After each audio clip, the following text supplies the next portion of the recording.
안녕하십니까. KGIT뱅크 원격평생교육원 학점을 설명회에 오신 여러분을 진심으로 환영합니다. 저는 이번 설명회 사회를 맡은 KGIT뱅크 원격평생교육원의 김은석 부장이라고 합니다. 본 설명회는 크게 두 가지 챕터로 진행됩니다. 첫 번째 챕터는 학점은행제로 학위를 받고 취업도 성공하신 학점은행제 선배님을 모시고 학점은행제의 실제 경험을 듣는 시간이고요. 두 번째 챕터는 학점은행제 전문 상담 선생님이 학점은행제에 대해 전반적인 설명을 드리는 시간입니다.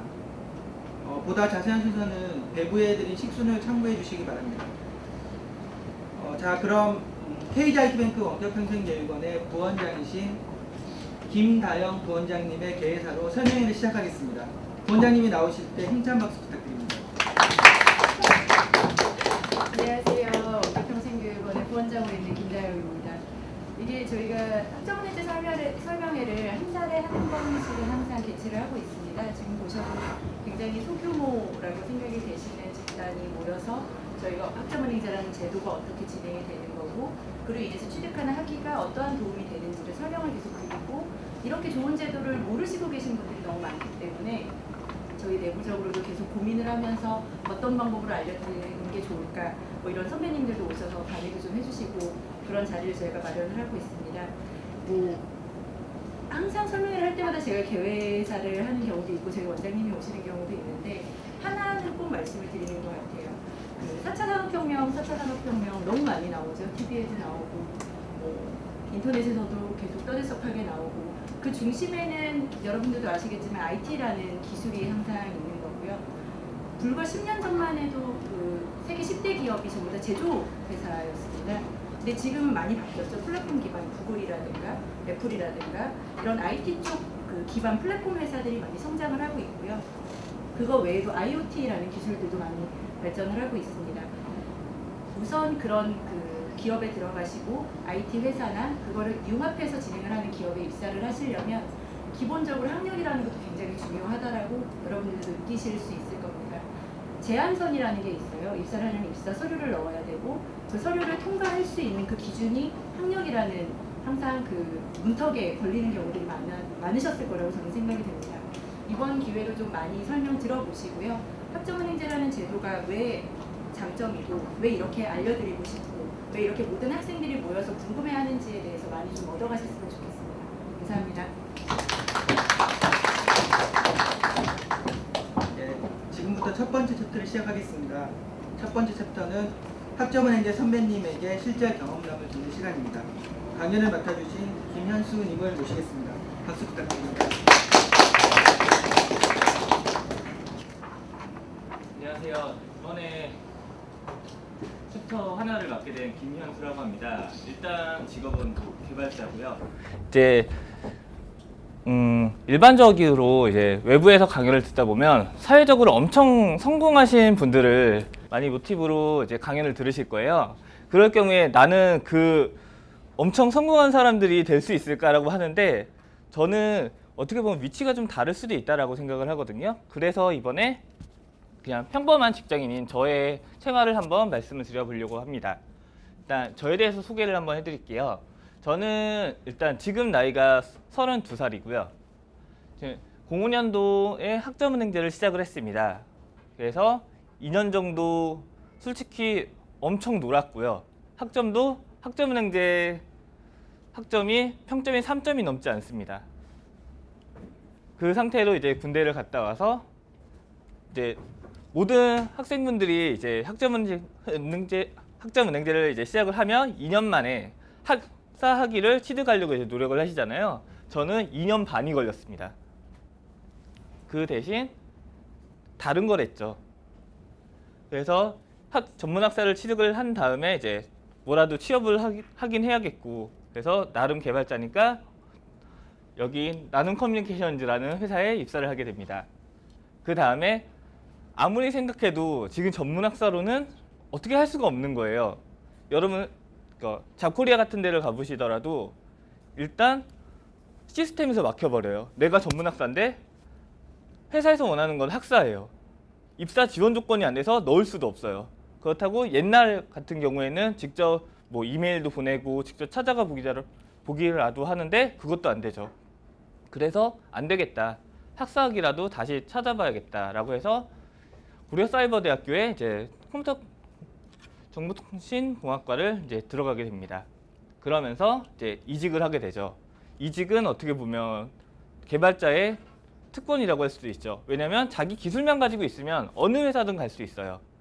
내 기술 그것만 남에게 다 어플할 수 있으면 어디든 갈 수 있습니다. 그렇게 해서 이직을 했고 또 졸업을 했고 또 이직을 했고 또 이직을 했고 그 다음 또 편입을 했습니다. 지금 32살에 이직을 3번이나 했어요.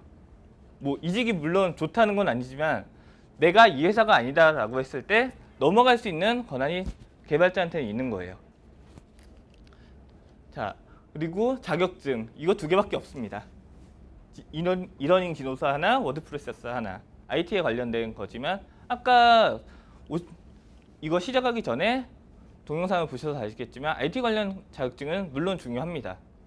하지만 자격증도 중요하지만 내가 할 수 있다는 자신감과 내가 하고자 하는 걸 보여주기만 하면 되는 것도 있습니다. 예를 들어서 일반적으로 우리가 스펙을 가지고 이력서를 넣고 면접을 보잖아요. 하지만 기술 면접을 보는 데도 있거든요. 거기에서 내가 실력을 보여준다면 다른 건 다 필요가 없어질 수도 있습니다. 네, 취미 관련 자격은 뭐 그냥 넘어가고요. 자, 여기에서 이제 제가 학점은행제를 왜 선택했는지, 그리고 학점은행제가 왜 안 좋다고 여겨지는지, 그리고 제가 취업은 어떻게 했는지를 한번 말씀을 드려보려고 합니다. 자, 제가 학점은행제를 선택한 이유가 뭐라고 생각하시나요? 혹시 맞춰보실 분 있으신가요? 그냥 이야기할게요. 자, 돈이 문제도 아니고요. 그리고 학위가 문제도 아니었어요. 제 생각은 남들이 4년 다니는 대학을 저는 2년 만에 끝내고 싶었어요. 그래서 남자잖아요. 그러면 군대를 갔다 오면 2년이 사라져요. 그러면 그 2년을 뭘로 보상받나? 라고 저는 고등학교 졸업하면서 생각을 했거든요. 그래서 남들이 2년 동안 군대에 버리는 거를 다른 걸로 메꾸자라고 생각을 했어요.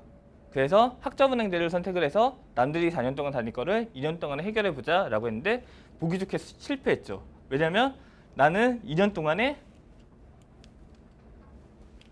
학사를 따야 되는데 전문학사를 땄으니까요. 그래서 회사를 다니고 있는 동안에 이제 사이버 대학도 다니고 하면서 학사 학위도 같이 취득을 했었습니다. 자, 제가 학점은행제를 선택한 이유를 좀 나눠보면 이렇게 4가지가 되는데요. 일단 다들 찾아보시고 이러시면서 아실 거예요. 학점은행제는 원격 훈련이기 때문에 저희가 인터넷만 된다면 언제 어디서나 다 들을 수 있어요. 그 다음에 남들이 다른 거 할 시간, 예를 들어서 대학 같은 경우에는 강의 시간이 딱 정해져 있잖아요. 저희는 24시간 내가 그냥 듣고 싶을 때 들을 수 있는 거예요. 그리고 남들이 다른 거, 뭐 팀 프로젝트나 아니면 레포트를 써야 된다던가 그런 거에 비해서 뭐랄까 제가 학교에 투자할 수 있는 시간이 학점은행제에 비해서 좀 낮고 그 외 시간을 가지고 제가 다른 일을 할 시간이 생기는 거예요. 그 시간에 저는 이제 프로그래밍 관련한 이제 스펙을 쌓는 거죠. 이것저것 만들어보고 이제 거기에 대해서 모듈도 만들고 이제 출품도 한 번씩 해보고요. 그리고 물론 저는 실패했습니다만 다른 남자분들보다 2년을 앞설 수 있을 거예요. 자, 학점은행제가 왜 안 좋다고 이제 선입견을 가진 게 안 보이시죠? 일단 학점은행제라고 하면 일반적인 대학교가 아니라고 생각하세요. 그래서 너 학교 어디 나왔니라고 물어봤을 때 저희는 대답할 게 없어요. 나는 학점은행제인데 무슨 대학 나왔냐고 어떻게 이야기를 하지? 라는 생각이 가장 먼저 들고요. 두 번째는 일단 부모님한테 뭐라고 할 말이 없어요. 저 같은 입장에서도 부모님은 저한테 대학을 가라고 하셨지만 저는 시간을 아끼고자 학점은행제를 가겠습니다 라고 이야기를 했거든요. 부모님이 진짜 엄청 반대를 하셨어요. 근데 그래서 제가 생각한 방법은 어차피 뭐 부모님이 들으시면 되게 언짢아하시고 안 좋아하시겠지만 대학 원서 낸 거 다 취소하고 학점은행제로 그냥 제가 들어가 버렸어요. 그리고 이제 친구들 같은 경우에 20살 다 지나면 이제 다 학교로 다 가잖아요. 대학으로. 나는 그 친구들하고 어울릴 수가 없어요. 왜냐면 각 대학에 있는 새로운 친구들과 그 친구들은 놀 거니까. 그리고 학점은행제로 하게 되면 자신의 의지가 없으면 놀게 돼요, 사실. 왜냐면 나만의 시간만 있기 때문에 남이 터치하는 사람도 없고 끌어다 주는 사람도 없고, 그래서 내가 그냥 한없이 놀게 되면 그냥 일반적인 대학에서 학사 경고를 먹는다는 거 있죠. 거기는 경고라도 주죠. 학점은행제는 그런 게 없습니다. 그래서 다 필요 없고 학습자의 의지가 가장 중요하다고 생각합니다. 단점이라고 생각하는 게 단점이겠죠. 물론 단점이지만 그런 걸 다 상쇄할 수 있는 게 학습자의 의지로 학위를 따나가면 좋다고 생각합니다. 자, 취업에 관련해서 취업을 하기 위해서 뭐가 필요하다고 생각하시나요? 네, 이번에도 제가 다시 이야기를 할게요. 네, 취업을 위해서는 일단 개발자시니까 개발 스킬이 필요하시겠죠. 거기에서 일단 시스템 프로그래밍이냐, 웹 프로그래밍이냐, 아니면 네트워크냐, 뭐 그 외에도 여러 가지가 있겠지만 거기에서 이제 자신들이 원하는 분야가 있는 거잖아요. 거기에 대해서 자신이 원하는 분야를 이것저것이 아니라 한 가지를 파보시는 것을 추천해 드릴게요. 왜냐하면 그래야지 내가 그 분야의 전문가가 되고 남한테 어필할 수가 있어요. 여러 가지 다 합니다라고 이야기했을 때 이 사람은 그냥 아무거나 시켜도 되는 사람인가? 라고 생각하게 될 거예요. 그 대신 나는 이거에 대해서 했고 이거에 대한 전문가다라고 이야기를 하면 그래도 신뢰감이 여러 개를 같이 하는 사람보다는 좀 더 쌓이게 되겠죠.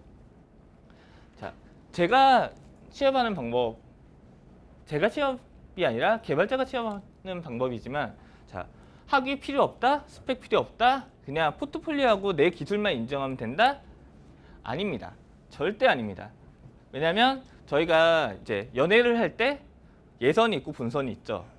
소개팅을 할 때 일단 뭐 성격 좋고 뭐 마음씨 좋고 잘해주고 다 필요 없습니다. 첫 번째 얼굴이 예선을 통과해야지 그 다음 갈 수 있는 거거든요.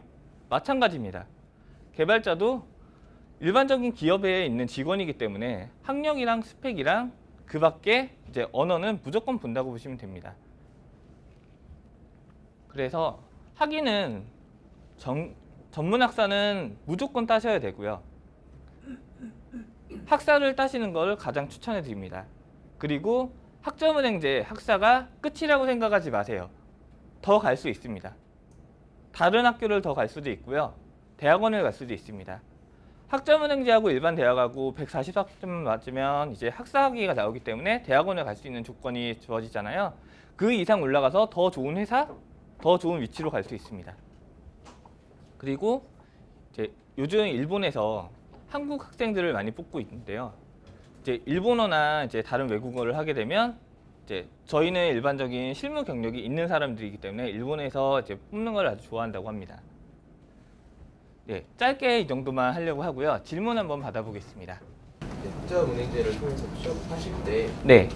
이제 일반 그냥 전공 학위인 대학생들하고 어떤 차별감을 두는지에 대해서 저 같은 경우는 일단 제 입장만 설명을 드릴 수가 있을 것 같은데요. 전공학생, 저도 어쨌든 전공학과였으니까요. 학점은행제긴 하지만 저 같은 경우는 일반적으로 학점은행제만 다녔던 게 아니고요. 직업훈련학교도 같이 다녔었어요. 그래서 맨 처음에 이제 모바일 프로그래밍을 하다가 이제 그게 망해서 웹 프로그래밍으로 전환을 했었는데요. 제가 처음으로 이제 면접을 들어갔을 때 면접관 분이 저한테 한 얘기는 딱 이거였어요. 너 아무것도 없는 상태에서 게시판을 만들 수 있냐? 이제 게시판을 만들려면 데이터베이스도 필요하고 거기에 따른 이제 프로그래밍 언어도 필요하잖아요. 맨 땅에서 만들 수 있다는 게 어떻게 보면 데이터베이스 입력, 출력, 그리고 수정, 그리고 셀렉트 다 할 수 있어야 되는 거잖아요. 그러면 개발의 기본 요소는 다 했다고 보여집니다. 그래서 저는 할 수 있습니다 라고 한 다음에요. 그 다음 바로 면접 끝나고 교수님한테 전화해서 다시 한번 알려달라 그랬어요. 왜냐면 아까도 말씀드렸다시피 놀았거든요. 그래서 한 가지 말씀드리고 싶은 거는 전공이라고 생각하지 마시고요. 내 기술을 어필한다고 생각해 주시면 좀 더 나으실 것 같아요. 네, 두 번째 챕터를 진행하겠습니다. 두 번째 챕터는 학점은행제에 대한 전반적인 설명을 듣는 시간입니다. 학점은행제 상담 전문가 최희정 선생님을 모시겠습니다. 박수 부탁드립니다. 안녕하세요. 저는 KG IT뱅크 원격평생교육원에서 홍보팀에 속해 있고요. 여러분들이랑 앞으로 이제 학점행제를 진행을 하게 되시면은 저랑 그리고 앞에서 이제 명단 체크해 주시고 물이랑 이것저것 주셨던 선생님이 학생정팀에 계세요. 저희 팀이랑 가장 많이 소통도 하시고 문의사항 있으면 가장 많이 보게 될 전화도 많이 하시고 카톡을 하실 수도 있으시고 가장 많이 접할 그런 부서예요. 그래서 원래는 이거를 진행을 안 했는데 학점은행제에 대해서 아예 모르셔가지고 학위가 없는 상태에서 취업을 준비하려는 분들이 사실상 많으셨어요. 재작년 이거가 세워지기 전까지는. 그래서 설명회를 통해서 아무것도 몰랐던 분들이 이제 학위에 대해서 좀 생각을 하시게 되고 또 준비를 하시면 좋을 것 같아서 저희 작년 3월부터 이거를 진행을 하게 됐고요. 이번에 처음으로 이제 저희 교육원에서 뭐 사이트라던가 뭐 홈페이지라던가 관리해 주시는 시스템 운영팀 분들을 저희가 따로 요청을 해가지고 해드렸어요. 물론 저희가 학위를 어떻게 만드세요 라고 말을 해도 사실 이제 오신 분들 같은 경우에는 일을 하시는 게 개발이 되거나 보안 쪽이라던가 뭐 데이터베이스 이쪽이실 거 아니에요. 그래서 뭐 이 시간 끝나고 나서도 내가 지금 질문을 많이 못했지만 따로 뭐 개발에 대해서나 내가 어떤 스펙을 가져야 되는지 궁금하시다고 하면은 뭐 개발 상담 시간에 물어보시거나 아니면 우리 개발 그 부장님과 얘기를 하시는 것도 괜찮을 것 같아요. 그리고 질문을 많이 안 하시고 이제 반응을 많이 안 해주시는데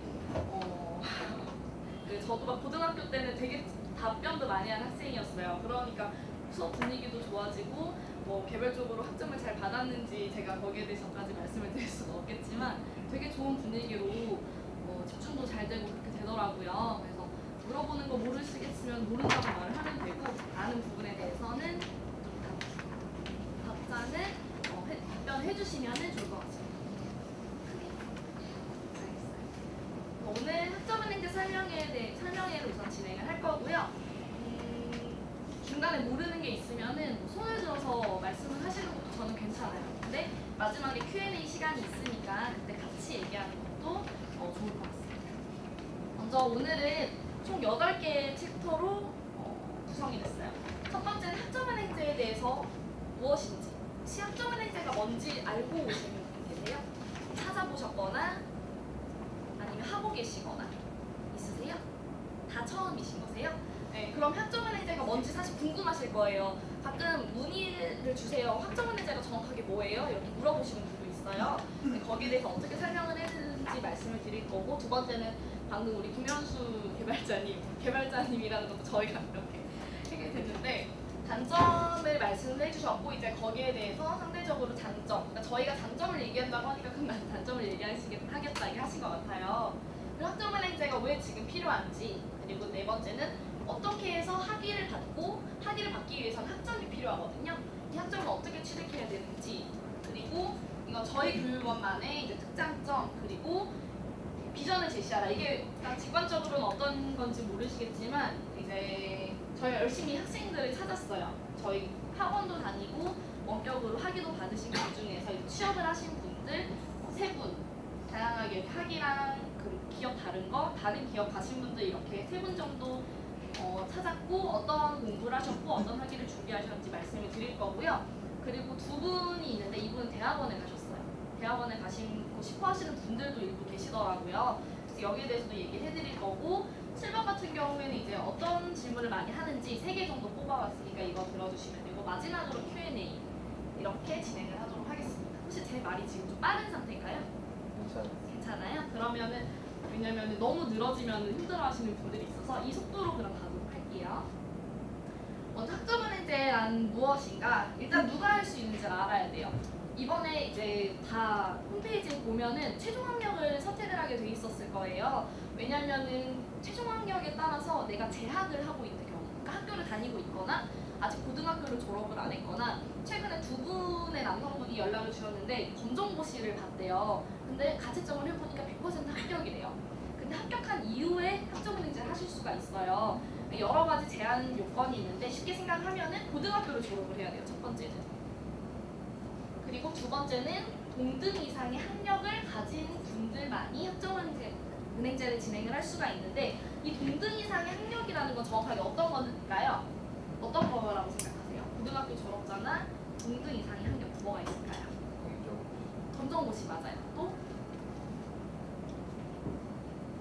여기 계신 분은 거의 이제 대상자이실 거예요. 그럼 난 어떤 상황이지? 이렇게 아시면 될 건데 검정고시도 가능하고 고등학교 일반 고등학교 졸업하신 분도 가능하고 초대졸은 전문대를 얘기를 하거든요. 3년제든 2년제든 졸업을 하거나 대학교를 졸업하신 분 오늘 오셨어요. 세 분 정도 있던 걸로 보이는데 이분들도 가능하세요. 중퇴하셨던 분도 가능하시고 휴학하신 분도 할 수는 있어요. 근데 휴학을 하든 복학을 좀 안 하고 자퇴를 하려고 하시는 분들은 가능하세요. 학점은행제는 이제 우리 김현수 선생님이라고 할게요. 네, 선생님이라고 할게요. 선생님이 얘기해 주신 것처럼 학교에서 학습 경험, 그러니까 강의를 들어요. 학교처럼. 그리고 그 외에 다양한 평생 교육을 통해서 학점을 받는 거예요. 학교를 다녀보신 분들은 학점이 뭔지 아시겠지만 모르시는 분들도 계세요. 학점이라고 하면은 은행이잖아요. 학점은행제. 은행이 돈을 모으는 곳이에요. 돈을 모아서 내가 1년 동안 열심히 돈을 모으면은 1년 뒤에 적금을 깨가지고 현금을 얻게 되는 거잖아요. 이것도 똑같이 학점이라는 거를 모을 수가 있어요. 그래서 일정 학점이 되면은 이거를 학위로 전환을 시키는 거예요. 그러니까 이 학위를 만들기 위해서 학점을 모으는 거예요. 그러니까 레벨 10이 되기 위해서 열심히 그 경험치를 쌓는 거랑 똑같다고 보시면 되거든요. 그래서 이거를 학점은행제라고 하고 이제 이건 국가에서 만든 제도예요. 왜 만들었냐면 사실 대학을 가려면은 수능도 봐야 될 수가 있고 아니면 내가 고등학교 때 취득한 내신을 가지고 대학을 가거나 이 방법밖에 없다고 생각을 하는데 이제 학점은행제는 이런 자격만 갖춰지면은 누구나 대학교 학위를 받을 수 있게 이제 거기 학위 취득에 대한 제한을 없애도록 국가에서 만든 제도예요. 그래서 여러분들은 오늘 오신 분들은 아마 다 진행이 가능한 걸로 저는 확인을 했고요. 이렇게 보시면 될 것 같고 학점은행제의 장점은 저희는 뭐 다양하게 있을 수 있지만 저희가 가장 크게 뽑는 건 이거 세 가지예요. 기간, 방법, 비용 이 부분에 대해서 이거가 마음에 드시면 진행을 하시는 거예요. 첫 번째는 기간 2분의 1 단축이라고 여기 작게 써져 있는데 첫 번째는 단기간 취득이 가능해요. 그러니까 아까 말씀하신 것처럼 4년제 학위를 받으려면 몇 년을 공부해야 될까요? 4년제 학위를 받으려면 네, 4년을 공부해야 돼요.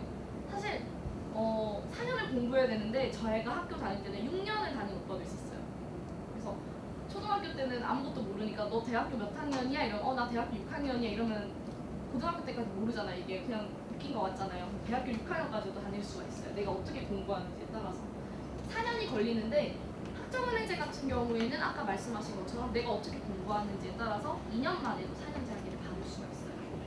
그리고 기간을 단축시킬 수 있는 것 중에 하나가 이제 중퇴를 하셨거나 이제 전문대를 졸업하신 분들 같은 경우에는 전적대 성적이 거의 다 인정이 돼요. 근데 이것도 되게 변수가 많아가지고 거의 인정을 받는다고 이렇게 보시면 되는 것 같고 두 번째는 방법.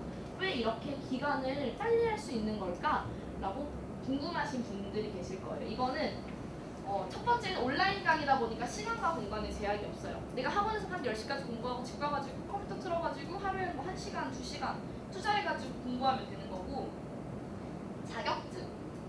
자격증을 취득을 하고 독학사를 시험을 봐서 응시를 하고 뭐 이런 방법들을 통해서 학점으로 인정을 받을 수가 있어요. 그러니까 지금 자격증을 취득을 하면은 그냥 스펙용 자격증인 거잖아요. 이력서에 쓰려고 정보처리 산업기사, 뭐 정보처리 기사 이게 안 되는 분들은 네트워크 관리사, 리눅스 마스터 이렇게 하시는 건데 이건 학점은행제에서는 학점으로 인정을 받을 수가 있어요.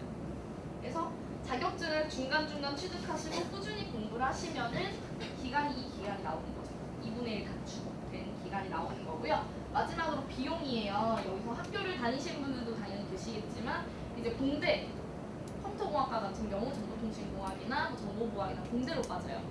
공대나 가끔 자연계로 빠진 학교도 있는데 거기 같은 경우는 비용이 거의 한 학기에 진짜 싼데 뭐 국립대 이런 데는 300, 350, 250 이렇게 되는 데도 있는데 기본적으로 이제 4,500대가 많이 나와요. 4년제 같은 경우에는. 그래서 4년 동안 뭐 평균적으로 500만 원 한다고 하면 4년이면 8학기예요. 8학기. 그래서 4천만 원을 학교에 내고 다니는 거예요. 장학금 받으면 그거보다 좀 더 줄어들겠지만, 근데 학점은행제 같은 경우에는 2년 만에 학위 취득이 가능하니까 그만큼 내는 학기가 적고, 그리고 등록금을 비교해서 학점은행제 같은 경우에는 한 학기 등록금이 약 105만 원 정도로 보시면 되거든요. 그럼 105만 원 4번 낸다고 생각하면 나는 뭐 일반 대학교 한 학기 다닐 돈으로 졸업을 하는 거예요. 그래서 학점은행제를 선택하는 분 중에서는 그냥 저 빨리 따려고요, 빨리 취득하고 취업 나가려고요, 이런 분들도 계시고, 비용 때문에 시작하시는 분들도 있어요. 왜 그러냐면 정규대학 같은 경우에 내가 한 학기에 3과목을 듣든 5과목을 듣든 500만 원 내야 돼요. 근데 학점은행제 같은 경우에는 내가 지금 뭐 과목을 좀 한 과목만 들어야 된다, 3과목만 들어야 된다 하는 상황이면은 그 과목 수만큼 돈을 내면 되는 거라서 학습자님들의 그런 계획이라던가 상황에 따라서 조정이 가능하세요. 그래서 이렇게 세 가지를 장점으로 볼 수가 있고요. 이게 왜 필요한지, 학점은행제가 왜 필요한지를 말씀을 해드리면, 아까 저는 좋은 예시라고 생각을 해요. 예선이고 본선이 있는 거잖아요. 회사를 들어가려면은 갖춰야 되는 게 첫 번째 실무 능력이에요. 혹시 지금 학원 안 다니시는 분 계세요? 학원 다 다니세요? 다 다니시고, 학원에서 배우는 게 이 실무 능력이에요. 되게 막 수업 어렵다, 수업 잘 못 따라가겠다 하면서 열심히 공부하시는데 그거를 하시는 게 사실 메인이에요. 그걸 하면서 학원을 다닌다고 학위가 나오는 건 아니지만 사실 이 실무 능력을 길러서 2차 면접, 기술 면접을 보고, 그리고 면접을 보니까 포트폴리오를 제출을 하게 되는데, 이걸 하기 위해서 학원 수업을 보는 건데 이건 사실 본선이에요. 예선을 통과한 사람들이 내 실력을 보여줄 수가 있는 거예요.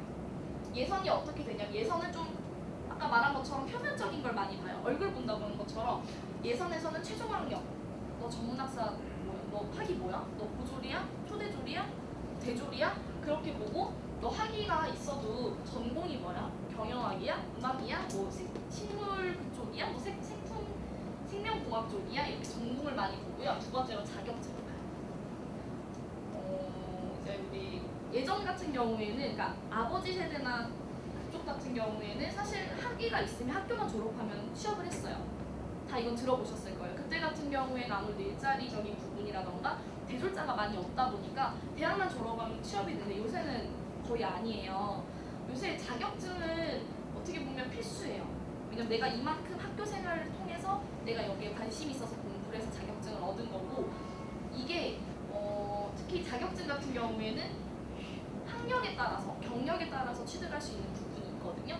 그래서 이거를 내가 가지고 있는지 없는지에 따라서 사실 내가 관심을 얼마나 가지고 있고 얼마나 전문성이 있는지를 보여준다고 보시면 돼요. 뒤에서 말씀드리겠지만 국가공인 국내 자격증, 아까 말씀드린 정보처리 산업기사나 정보처리 기사는 사실 좀 필수로 가지고 있는 게 제일 좋으세요. 국제 자격증 하시는 분들도 있어요. 근데 국제 자격증 같은 경우는 있으면 좋아요. 이력서 빈칸은 채우면 채울수록 좋다는 얘기도 있거든요. 그게 어떻게 보면 표면적인 걸 수도 있는데, 사실 텅텅 빈 이력서를 본 사람이랑 꽉꽉 찬 이력서를 본 사람이랑 뭐 그게 어떤 내용일지라 하더라도 관심이라던가 노력은 이쪽이 좀 더 많이 가치가 있다고 생각을 하거든요. 그래서 여러분들이 여기서 만들 거는 이런 표면적인 예선 부분을 이제 배우시게 되는 거고요. 그리고 지금 공부하시는 거는 이 본선 부분을 위해서 공부를 하시게 되는 거예요. 그래서 말씀드린 것처럼 기술 면접. 기술 면접은 예전엔 이제 왜 보게 됐냐면, 즉각적으로 너가 일을 할 수 있어? 이걸 물어보는 거예요. 계속 뭐 예전 얘기하지만 뭐 아버지 시절에는 이 사람 채용해가지고 못하면 키웠어요. 너 이렇게 가르치고 일할 수 있도록 하고, 못하면은 뭐 배우게 하면 되고 하는데, 요즘에는 이제 방금 말씀하셨던 것처럼 10년도 안 된 사이, 10년도 안 된 사이에 이직을 뭐 3번, 4번 이렇게 해버려요, 사람들이. 특히 IT 쪽은 선택권이 많다 보니까 나에게 맞지 않으면은 나와버리고 다른 데 취업을 하면 되잖아요. 그렇다 보니까 회사 입장에서는 그게 손해란 말이에요. 못하는 애 데려다 놓고 1년, 2년 가르쳐 놨더니 자기 쪽에서 경력 쌓고 다른 좋은 회사로 가버리네? 그렇게 되다 보니까 즉각적으로 얘를 바로 일을 시킬 수 있을지 이거를 많이 보거든요.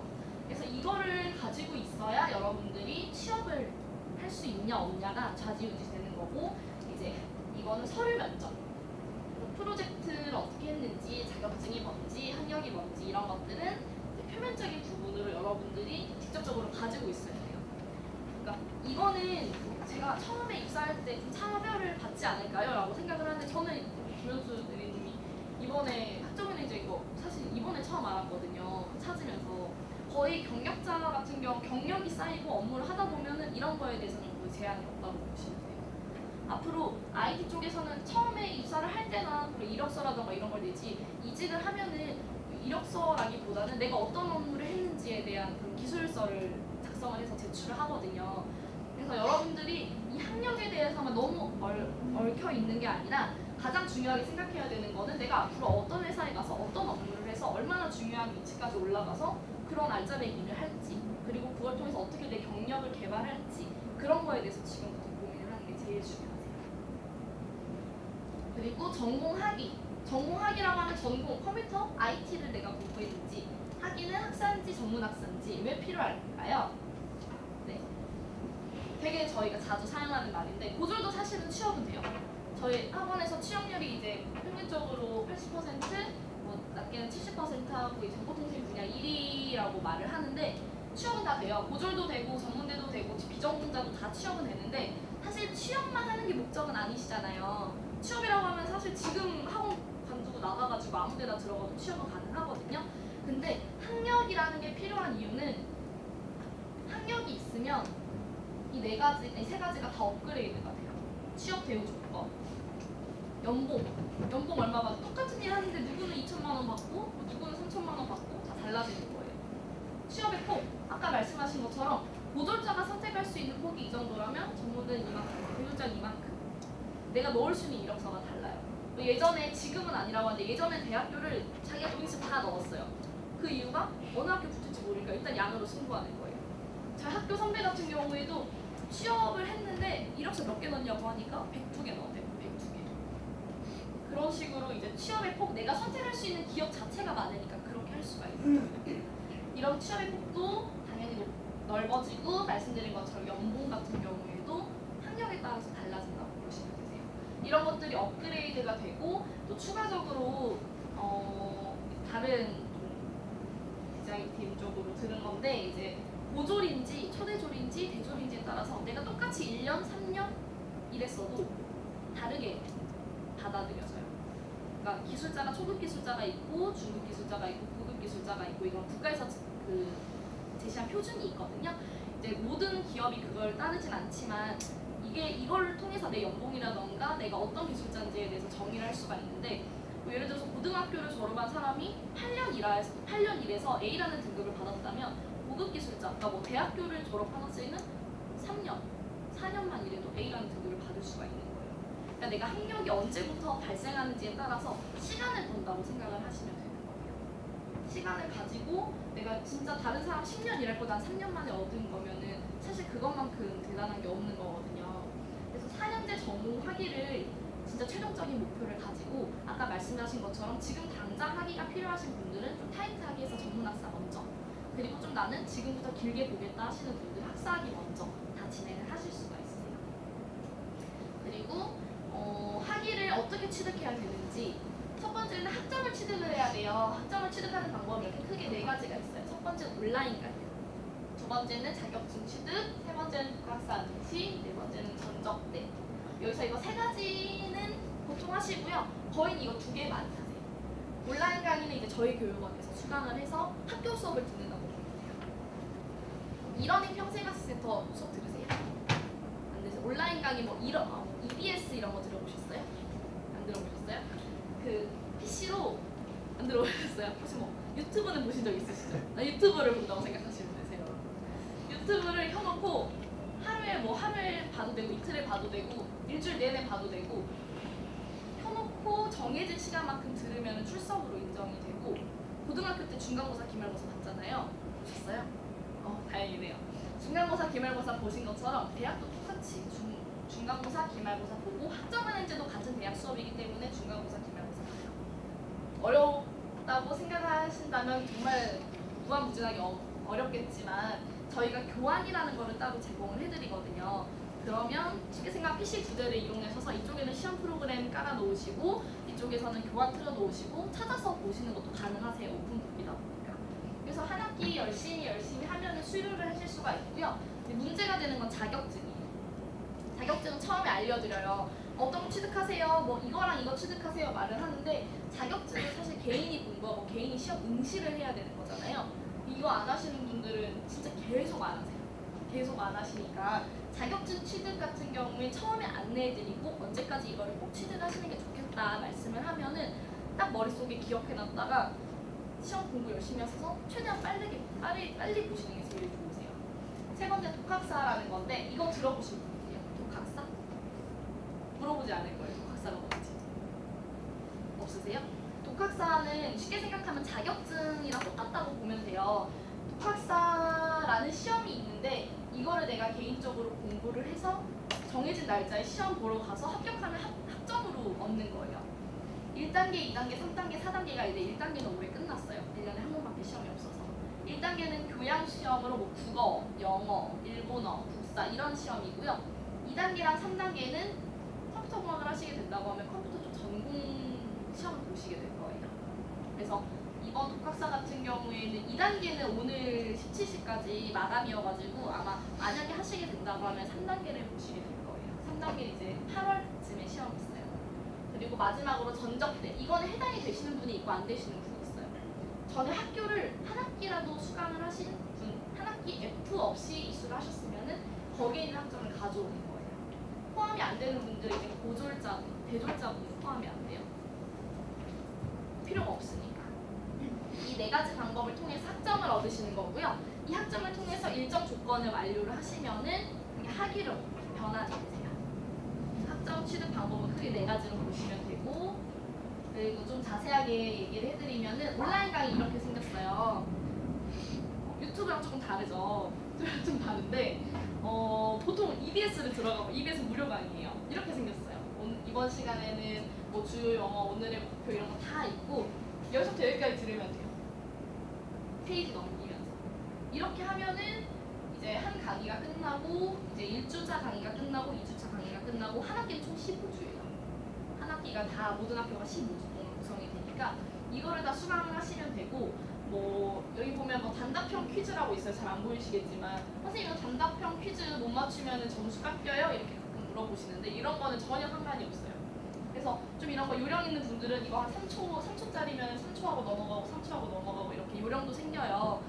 여기 중간에 팝업으로 퀴즈 나오는 것도 있어요. 이런 거 풀다가 틀리면 점수 깎여요? 이런 거 고민하시는 분도 계신데 모르시면 물어보면 돼요. 저랑 혹은 뭐 저희 홍보팀에 계시는 분이랑 물어보면 되는데 여기 강의에 나오는 모든 거는 점수로 반영 안 돼요.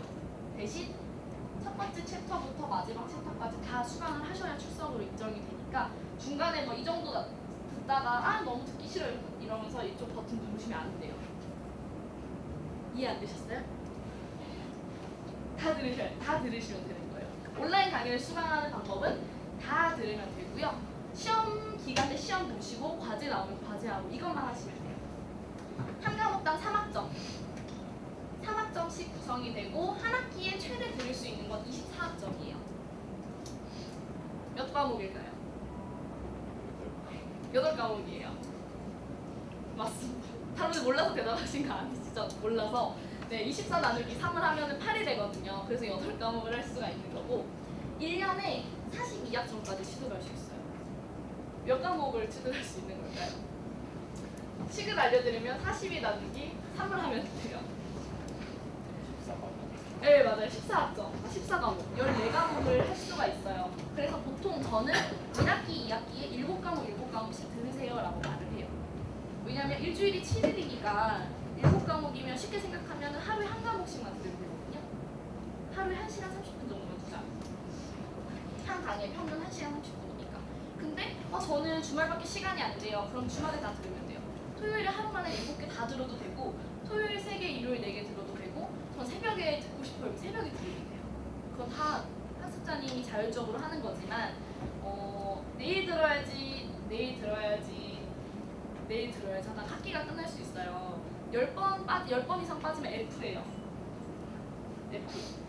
F 학점을 가지고 계시는 분은 이게 무슨 말인지 아실 거예요. 빼일의 양자인가요? 전 없는 것 같아서 부장님이 말 안 해주세요. F를 받으시면 안 돼요. 그러니까 받아도 되는데 학점으로 인정을 못 받으니까 이거는 성실하게 매일매일, 그러니까 매주 매 학기 체크만 해주시면 진짜 쉽게 학점을 가져갈 수 있어요. 두 번째는 자격증. 자격증 뭐 취득해야 돼요? 이렇게 물어보시는데 대표적으로 이렇게 4가지가 있어요. 네트워크 관리자 취득하십니까? 취득하셨어요? 안 하셨어요? 하셨어요? 아 정말요? 고등학교 때 하셨어요? 졸업하시고? 다행이네요. 고등학교 때 취득한 거는 학점으로 사용을 할 수가 없어요. 커말 취득하신 분? 아무도 없으세요? 2급 취득하신 분? 커말 2급 없으세요? 앞으로 취득을 하시게 될 거예요. 그렇습니다. 여기서 취득을 하실 거고 학사 4년제는 여기서 최대 3개까지 인정을 받을 수가 있고요. 전문 학사는 2개까지 인정을 받을 수가 있고 타전공 학사가 뭐냐면 대졸자예요. 대졸자가 내가 경영학인데 컴퓨터공학을 하고 싶다 하면은 자격증 1개만 인정을 받을 수가 있어요. 이런 거는 다 개인별 맞춤 상담 때 학생분들 몇 개 하셔야 돼요. 막 몇 개까지 하실 수 있어요. 이런 걸 다 알려드릴 거예요. 그래서 뭐 독학사 이런 건 아까 얘기를 좀 복잡해가지고 이제 하실 분들만 개인적으로 얘기를 드릴 거고요. 이렇게 학점을 열심히 모으면은 이렇게 학위증이 나와요.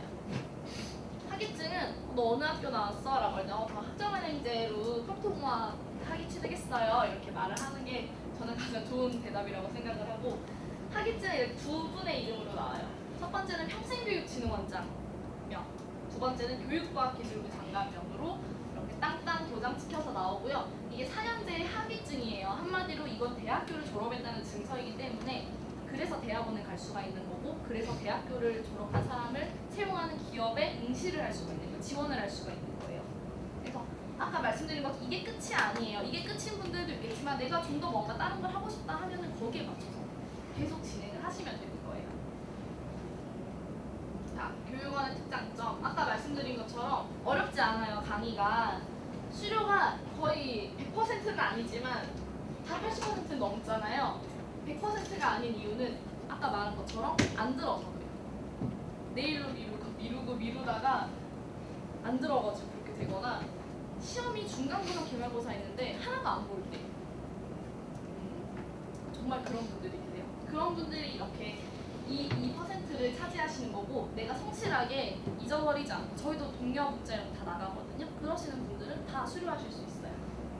그리고 저희 교육원 특장점으로는 아까 네트워크 관리사 학원에서 보셨죠? 다른 데도 가셔가지고 보셨어요? 학원에서도 네트워크 관리를 볼 수가 있어요. 학원에서 자체적으로 보는 거니까 이거는 담당 선생님이든 저희든 공지를 해드릴 거예요.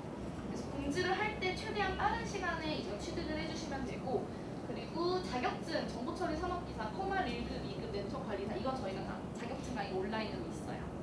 그래서 오늘 오신 분들한테는 여기에 대해서 자격증 강의를 하나씩은 무료로 선물을 해드릴 거예요. 수강 신청을 하신 분들에게는. 그러니까 내가 공부를 하려고 하면은 지금도 좀 마음을 먹고 자격증이랑 같이 공부를 하는 게 제일 좋을 것 같고요. 그리고 이거 외에도 리눅스 마스터 시험이 있긴 한데 네트워크 관리사 2급을 취득하셨잖아요. 그럼 리눅스 마스터는 취득은 하셔도 되는데 2개 다 학점을 인정을 못 받으세요. 그러니까 이런 거는 잘 계획을 세우고 자격증 계획이라던가 어떤 과목 들어야 되는지 다 저희가 안내를 해드릴 거예요. 헷갈리시지 않게 해드릴 거고 그리고 이제 국내 유일 IT 특성화 평생교육원이라는 컴퓨터공학, 정보통신공학, 정보보호학 이렇게 3개를 운영을 하고 있고 그리고 이제 교수님들로 이루어져 있어요. 저는 궁금해요, 선생님. 저 누구한테 질문해야 될지 모르겠어요. 교수님들이랑 대화할 수 있어요? 그럼 질문과 답변에도 다 질문하실 수가 있고요. 모르겠는 거 물어보시면은 교수님들이 다 답변을 해주세요. 그래서 질문 있으면 그냥 참지 마시고 질문 남겨주시면 되고요. 그리고 아까 말씀드린 것처럼 난이도가 굉장히 쉽다라는 점 그리고 제가 오늘 제공해드린다고 한 자격증 필기 특강 그리고 제공을 했고 또 콘텐츠도 있다는 점 그리고 학사지원팀 아까 말씀드린 이제 홍보팀이 학사행정팀이랑 학위 취득을 할 때까지 같이 관리를 해드려요. IT 전공 과목이 다수 보유가 되어 있어요. 그래서 만약에 내가 컴퓨터 공학을 하겠다 하면은 거의 저희 기관은 이곳저곳 막 또 돌아다녀야 되는 그런 전공도 있는데 한 군데서 많게는 이제 2군데서 다 진행을 하실 수가 있어요. 처음에 말씀드린 것처럼 취업 성공 사례 이름을 원래 이렇게 가렸어야 됐는데 부산전 학생이에요. 뭐 여기에 계신 분이랑 조금 내 상황이랑 똑같네 이러신 분들도 있을 거예요. 이분은 서비스직에서 1년 근무를 했어요. 전혀 다른 업무를 하시다가 좀 IT 쪽으로 공부를 해야 되겠다 생각을 해서 금속공예 전문학과가 있었지만 경력도 없었지만 이제 IT 쪽으로 공부를 하려고 학원으로 왔어요. 그래서 학원에서 공부하면서 자격증 2개, 정보처리 기사랑 네트워크 관리사 딱 취득하시고 강의 이렇게 이수하고 컴퓨터공학사를 했어요. 취득을 하고 나서 간 곳이 KG 모빌리언스. 들어보신 분? 모바일 결제할 때 들어보신 적 있으세요? 네. 네라고 대답을 해주시면 돼요. 네. 제가 이렇게 보고 있죠. 저희 자꾸 얼굴로 모든 것을 말하려고 하셔서 모빌리언스 정보보안 파트 입사했어요. 여기서 정보보안 쪽으로 가고 싶으신 분 계세요? 계세요? 그분들은 아무래도 좀 학위 같은 경우 학사를 좀 목표로 두고 하시는 게 좋으세요. 이게 어느 정도 비중이 있거나 중요한 곳 같은 경우에는 그런 학위를 많이 보거든요. 제가 오늘은 여기 하기 전에 그 구직 사이트에 들어가 봤어요. 여기 같은 경우에는 뭐 이것도 있고 뒤에도 있고 다 있겠지만 대졸자가 100명이 있다고 하면은 그 중에서 90명, 80명은 대졸자예요. 대졸자가 지원을 했어요. 지원할 때 표 보이거든요. 그리고 15명, 10명은 초대졸자가 지원을 하고 고졸은 그 정말 작은 부분이 지원을 해요. 그래서 여러분들이 앞으로 내가 열심히 해서 뭐 물론 들어가시겠지만 경쟁해야 되는 상대는 어디에나 있어요. 기업 같은 경우에는 뭐 내가 들어보지 못한 기업에서도 뭐 400명이라는 400대 뭐 1, 400대 2 이런 경쟁률을 뚫고 가셔야 되는 부분이라서 이런 학위 같은 거는 무조건 내가 해야겠다 목표를 가지시는 게 제일 좋으시고요. 그리고 자격증 같은 경우에는 내가 할 수 있으면 최대한 하되 직무랑 연관이 되는 부분을 하시면 됩니다. 두 번째는 이제 서울에서 공부하셨던 학생. 이분 네트워크 유지보수 업체에서 3년 일한 고졸자분이세요. 뭐 이쪽에서 일하다 오신 분 혹시 계세요? 없으시죠? 이제 네트워크 유지보수 업체 같은 경우에 이제 비전이 많이 없다라는 말을 많이 해요. 그래가지고 이분 같은 경우에도 오셔가지고 학원에서 공부해서 이제 좀 더 전망 있는 부분으로 가셔가지고 자격증이랑 학위 취득해서 빨리 학위를 받을 이분 정보통신 전문학사부터 받으셨어요. 한국통신 인터넷 기술이라는 곳으로 입사를 했어요. 여기 같은 경우에는 이제 보안 관제라던가 보안 쪽으로 하는 그런 파트거든요. 여기도 오늘 찾아보니까 여기서 400명 중에서 300명이 뭐 대졸자고 나머지가 뭐 초대졸, 고졸, 뭐 석박사, 예정 이런 분들도 많이 지원을 한 회사더라고요. 그래서 지금은 취업을 뭐 준비하시는 분들도 있겠지만 잘 모르는 기업도 많을 거예요. 그런 거 딱 찾아보시면 학력이라는 게 빠질 수가 없는 부분이라서 기업 하나하나 눌러보시면서 그런 부분 알아보시는 게 제일 좋고요. 마지막으로 이제 미다의 학생, 여학생들이 좀 계셔가지고 같이 가져왔는데 이분은 대졸자예요. 대신 비전공자였어요. 비전공 같은 경우 저 대학교 나왔는데 왜 꼭 컴퓨터공학 해야 돼요? 이렇게 말을 하는데 비전공이랑 전공이랑은 달라요. 다른 쪽에서 일을 줄 때 얘가 전공인지 비전공인지 그 학생에 대해서 대졸인지 뭐 초대졸인지 전공이 뭔지 이런 걸 다 확인을 하고 업무를 주거든요. 전공이 아니거나 학력이 없어서 내가 프로젝트를 못 맡은 경우가 있어요.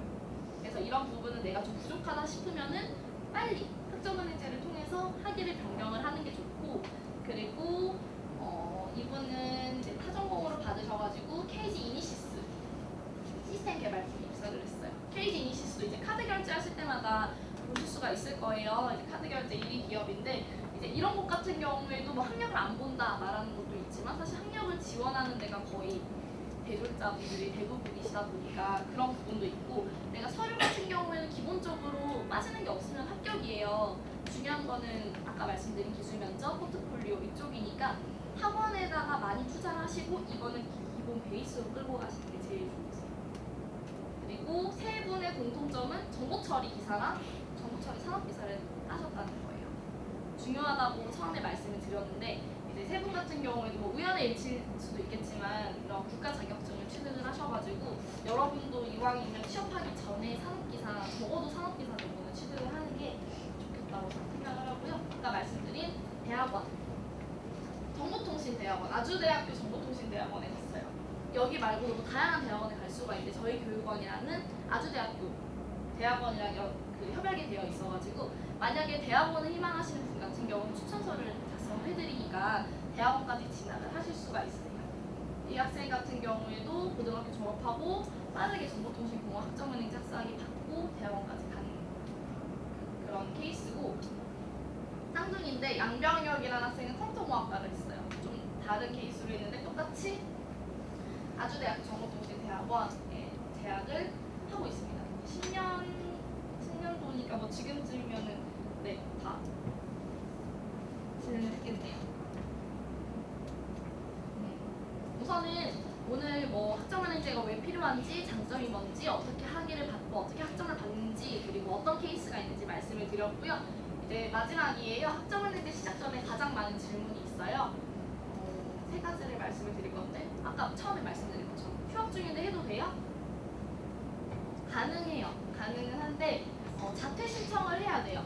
왜냐면은 학교를 두 군데 다닐 수가 없잖아요. 대학교에서는 뭐 A 대학을 다닐 수도 없고 B 대학을 다닐 수도 없고 둘 중 하나를 선택해야 되는데 학점은행제도 동일하게 대학이기 때문에 지금 휴학을 한 학교가 있다고 하면은 자퇴 신청을 꼭 하셔야 되고, 이런 분들에 한해서는 온라인 수업을 다 들으셔도 되세요. 두 번째는 아무 데서나 가능한가요? 이렇게 물어보세요. 다 가능해요.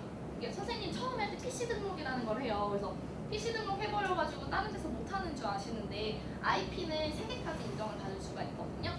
그래서 3개까지 인정이 가능하니까 아무 데서나 들을 수가 있고 삭제도 가능해요. 중간에 나 여기서 이제 안 들으려면 삭제도 가능하니까 온라인은 아까 말씀드린 것처럼, 아까 선생님께서 말씀하신 것처럼 인터넷만 되면, 컴퓨터만 있으면 다 가능하시고, 대신 학원에서는 안 돼요.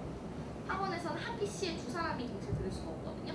그러니까 제가 여기에 제 거를 등록을 해놨으면 학습자분이 여기서 못 하시는 거예요. 근데 대부분 여기 PC가 그런 상태이고, 또 중국이라던가 그런 것들을 다 막기 위해 가지고 여기서는 안 되니까 집에서 뭐든지 혹은 카페나 도서관이나 도서실이나 원하시는 장소에서 하실 수가 있고요. 마지막으로 학위증명서, 아까 보여드렸죠. 그렇게 증명서를 받을 수가 있어요. 그래서 학위증명서를 출력을 하시고 학위를 받으면 그때부터 공식적으로 대학교를 졸업한 학사 학위를 취득한 분이 되시는 거예요.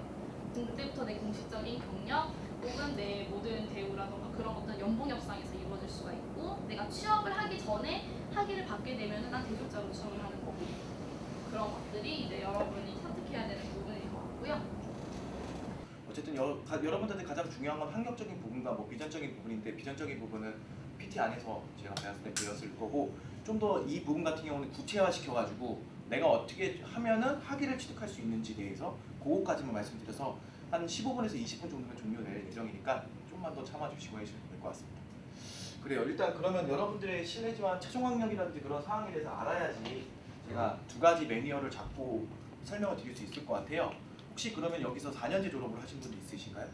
졸업 예정 마지막 마지막 학기 두 분 다? 졸업을 졸업하셨어요? 예정자예요? 아니면? 둘다 그러니까 그 7월달에 졸업 예정이시죠? 네. 졸업을 하셨어요? 네. 알겠어요. 그 다음에 전문대 학력이 있으신 분, 그 다음에 내가 학점을 보유하고 있는데 어떻게 하면은 빠르게 학사 취득을 할지 그거에 대해서 두 가지만 설명을 드릴게요. 일단은 옆에 있는 두 명 같은 경우에는 두 분은 아쉽지만 지금 학점은행제 등록이 안 돼요. 왜냐하면은 여러분들은 아직 졸업을 하지 않았기 때문에 온라인 수업을 들을 수 있지만 그 학점이 인정 못 받아요. 내가 졸업을 안 했으니까. 그러니까 결론적으로 두 분은 저희가 다음 개강하는 6월달 개강반에는 2017년도 2학기로 인정받는 학기이기 때문에 여러분들이 수업을 들을 수 있지만은 지금 현재 저희가 다음 주에 개강하는 수업 같은 경우에는 2016년도 1학기로 인정받았기 때문에 대학교랑 겹치기 때문에 안 되세요. 그러니까 아쉽지만 그렇게 된다 이해하시면 될 것 같고, 학생분 같은 경우는 4년제 졸업을 하셨기 때문에 그거에 대한 설명을 드리고 묶어서 제가 설명을 드릴게요. 아시겠죠? 첫 번째 4년제 학위를 취득하고 똑같이 4년제인데 얘 같은 경우에는 타전공이라고 저희가 간단하게 PT 때 배웠을 거예요. 그죠? 요거에 대해서 말씀을 드릴게요. 타전공 학위는 솔직히 말해서 간단해요. 내가 어쨌든 학위가 있는데 어쨌든 여러 가지 상황에 따라서 학위가 필요하게 생기거든요. 가령 취업을 하기 전이라든지 취업을 하고 나서, 왜냐면 내가 비전공자이기 때문에 어쨌든 IT 회사에 다닌다고 하시면은 학력적인 부분을 계속 물어보고 나중에 프로젝트라든지 이런 걸 할 때도 학력적인 부분을 기본적으로 봐요. 솔직하게 말씀드려서 여러분들이 오너예요. 아니면은 어떤 프로그램을 만약 요구자인데 이왕이면은 이쪽 계통에서 일을 많이 했고 이쪽 계통 전공자가 일을 해줬으면 좋겠잖아요. 뭐 단돈 100만 원짜리, 200만 원짜리 아니고 막 5천만 원짜리, 뭐 2천만 원짜리 프로젝트예요. 그러면 훨씬 더 예를 들어 그런 사람들을 선별할 때 볼 수밖에 없기 때문에 그런 부분 때문에 어쨌든 준비를 하고 결론적으로 요것만 기억하시면 되세요. 48학점만 이수를 하면 돼요. 4년제 졸업자분들은. 그러니까 내가 이미 학위가 있기 때문에 여러분들 같은 경우에는 4년제 학위가 만약에 있다면은 48학점만 이수를 하면 돼요. 대신 조건이 하나 있어요. 아까 배웠겠지만 자격증은 한 개만 허용이 돼요. 한 개만. 네. 그렇기 때문에 48학점을 온라인 수업으로 들으면 16과목 들으면 되는 건데 학점은행제 최고의 장점이 뭐라고 했죠? 최고의 장점. 그렇죠.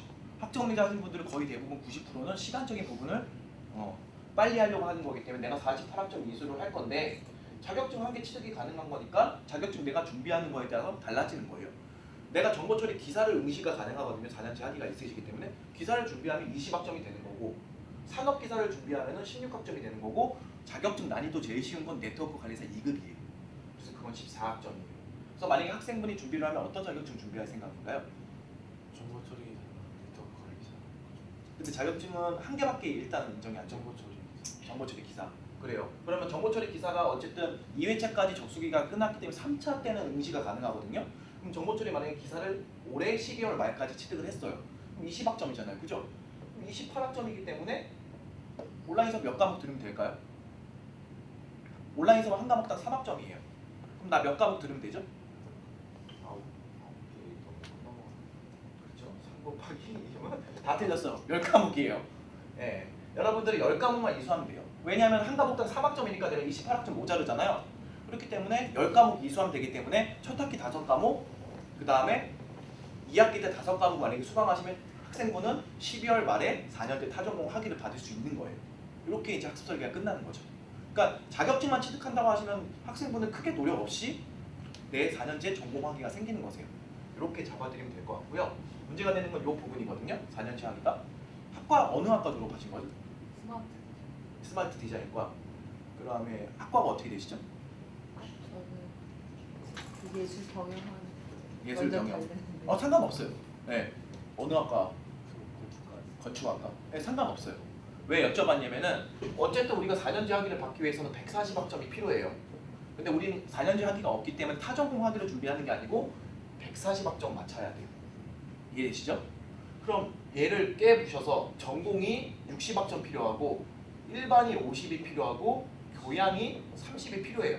이게 기본적인 매뉴얼이에요. 그죠? 근데 이제 얘기를 들어봤는데 컴퓨터 계열 학과는 아니시더라고요. 그죠? 디자인이 가미되기 때문에 디자인 수업을 더 많이 들으셨을 거예요. 웹 디자인. 그죠? 네. 그럼 어쨌든 결론적으로 여러분들이 이 학점 이수를 해야 되는데 뭐 A, B, C라고 만약에 따졌을 경우에는 뭐 나는 예를 들어 80학점 이수했고 나는 뭐 대학교 중퇴했기 때문에 20학점 있고 어떤 분은 뭐 40학점 있어요. 요 학점들이 다 인정받는다 이거예요.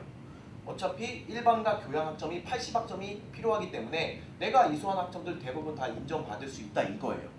그렇기 때문에 어쨌든 결론적으로 전공 60학점은 이수를 해야 되겠죠. 나는 전공 수업 한 번도 들은 적이 없으니까. 그죠? 그리고 나서 내 성적 증명서 비교해가지고 얘네를 빼주면 되는 거예요. 그러니까 만약에 학생분이 20학점 이수했다고 가정할게요. 그럼 나 20학점 이수했으니까 일반 학점으로 들어가거든요. 건축 관련된 수업들이. 그럼 나는 결론적으로 140학점 중에 20학점 인정받았으니까 120학점만 이수를 하면은 난 4년제 학위를 받을 수 있는 거예요. 그럼 여기서 이제 어떤 계획을 세우냐? 여러분들이 기간 단축을 하려면 어쨌든 자격증 취득이라든지 독학사가 해야 돼요. 그러면은 첫 번째 조건은 여러분들 온라인 수업 신청이 가능하거든요. 1년에 몇 학점 등록할 수 있다고 했죠? 몇 학점? 1년. 그렇죠. 1년에 42학점. 두 번째 자격증은 2개 정도 준비할 거예요. 자, 이 플랜대로 한번 준비를 해볼게요.